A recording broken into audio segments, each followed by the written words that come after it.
The Alpha King's heir reached for her hand. One whisper changed everything. A true real-life story. Nobody talks about the moments that change your life while they are happening.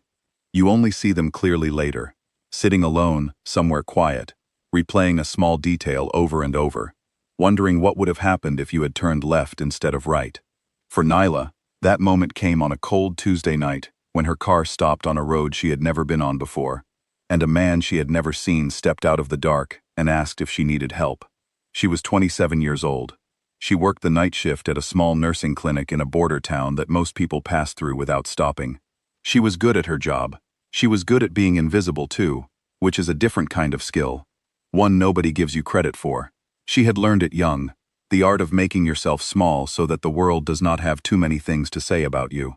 The fog had come in thick that night.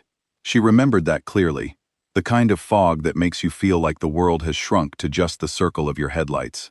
She had taken a wrong turn somewhere after her shift, and her phone had lost signal, and then the car had simply decided it was done for the evening. She sat there for a minute, just breathing, the way you do when something goes wrong, and you are too tired to react properly. Then she saw the lights through the trees. Not headlights, warm lights, like windows. A structure somewhere in the woods, far enough back from the road that you could easily miss it if you were not sitting still in a dead car at midnight. She grabbed her jacket, locked the car out of habit, even though there was no one around for miles, and walked toward the light. The gate was iron and old, the kind that belongs to another century, and standing at it was a man who looked like he had not been surprised by anything in a very long time, until he saw her. His name was Calum. He told her that simply.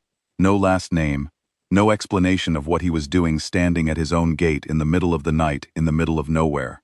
He had golden eyes that she first thought were a trick of the light. He spoke quietly, like someone who had learned that people pay more attention to a soft voice than a loud one. He offered her the use of a phone and a warm room until morning. She should have said no. She knew that even then.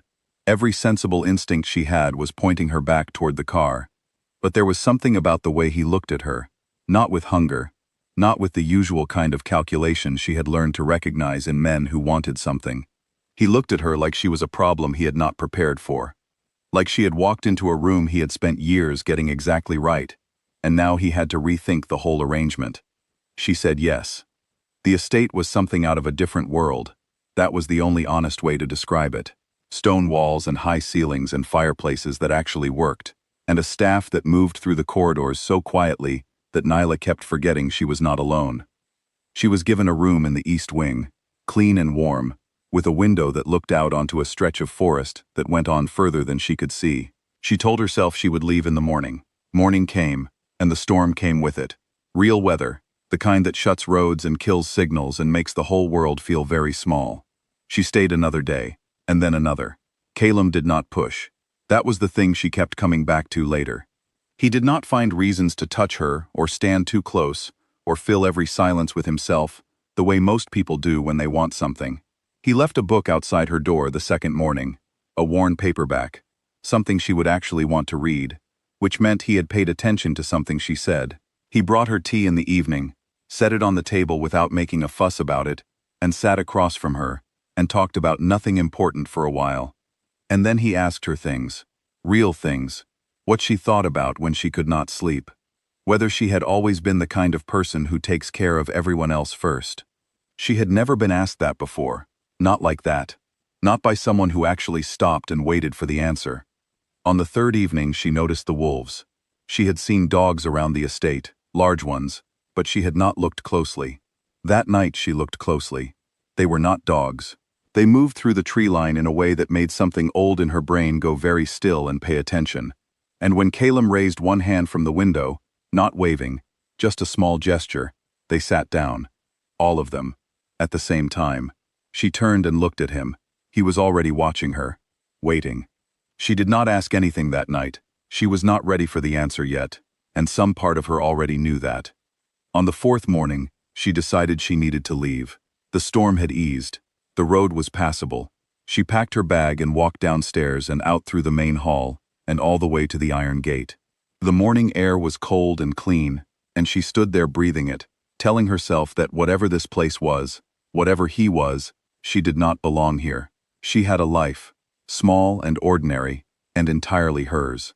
She heard him behind her before she saw him. Not footsteps, she never heard his footsteps. Just a shift in the air, a warmth that had no business being there on a cold morning. She turned, and he was closer than she expected, and his hand was already moving toward hers. Not reaching for it, not grabbing, just moving, slowly, like he was giving her every opportunity to step back. He stopped with his hand halfway between them, just waited. She looked at his open hand, then up at his face, and she saw something there that she was not expecting from a man who seemed to have everything perfectly under control. She saw the same thing she felt every time she sat in that dead car on a dark road and did not know what came next. She put her hand in his. The moment their palms touched, she heard it. A voice. Old and dry, like wind through something hollow. It came from everywhere and nowhere, from the air between them, from the gate, from the trees behind her. It said, "She carries the mark of the first queen. If he claims her, the bloodline closes. If he does not, the kingdom falls to ash before the next full moon." Nyla did not move. Calum did not move.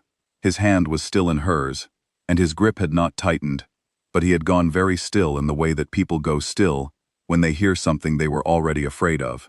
She looked down at her left palm, the scar she had always had, the one that ran across the center of her hand, the one no doctor had ever been able to explain, the one she had stopped asking about years ago.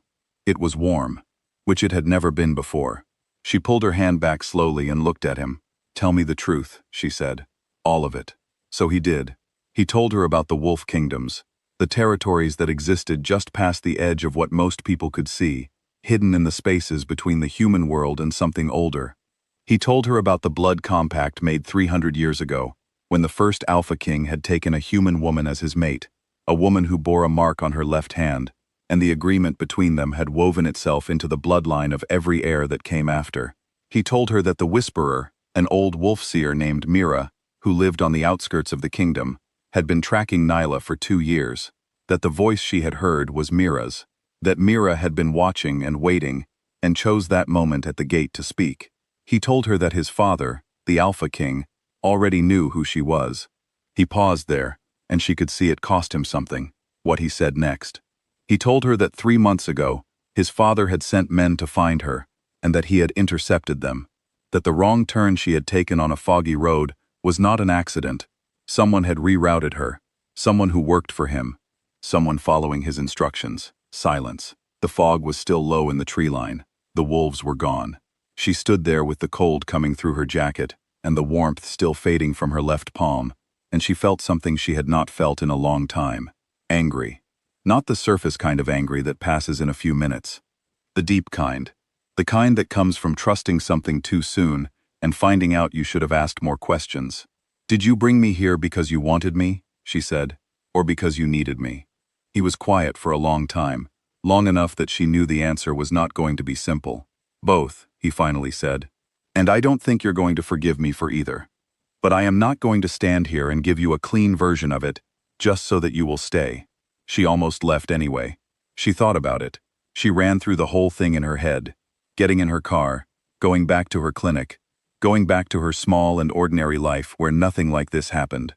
It would have been the sensible thing, but she thought about something else too. She thought about the book outside her door, the tea, the way he had asked her what she thought about when she could not sleep, the way he had stopped with his hand halfway to hers and waited instead of taking.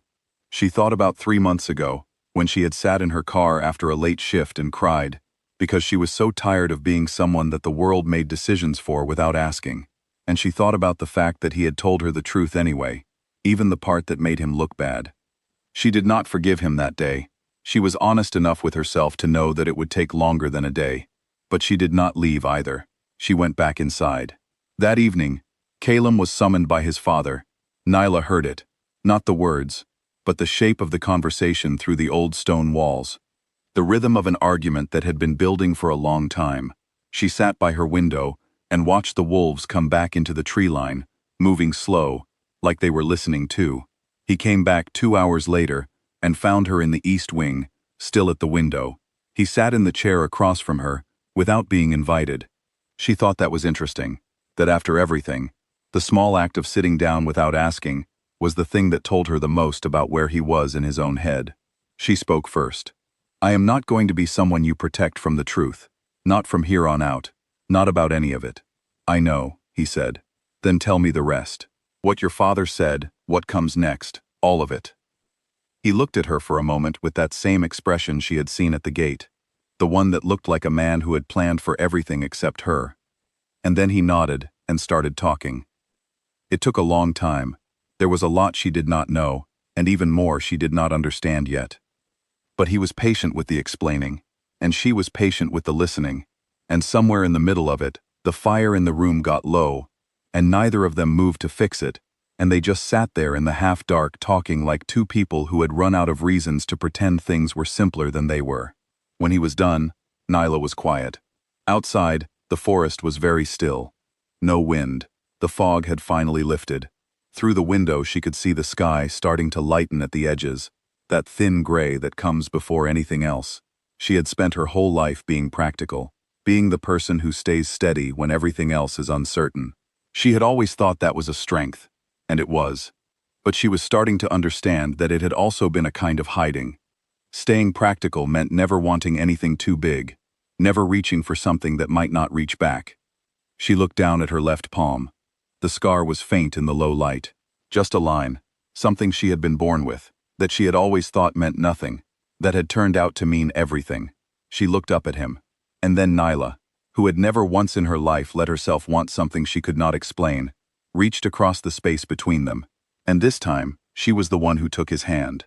He looked down at their joined hands and then back up at her, and whatever he had been carrying in his face all evening, the weight of the argument with his father, the guilt of what he had admitted, the careful control he wore like armor, all of it eased, just slightly, just enough that she could see the man under it. She did not say anything. Neither did he. Some things do not need words right away. Some things just need to be decided first and understood later.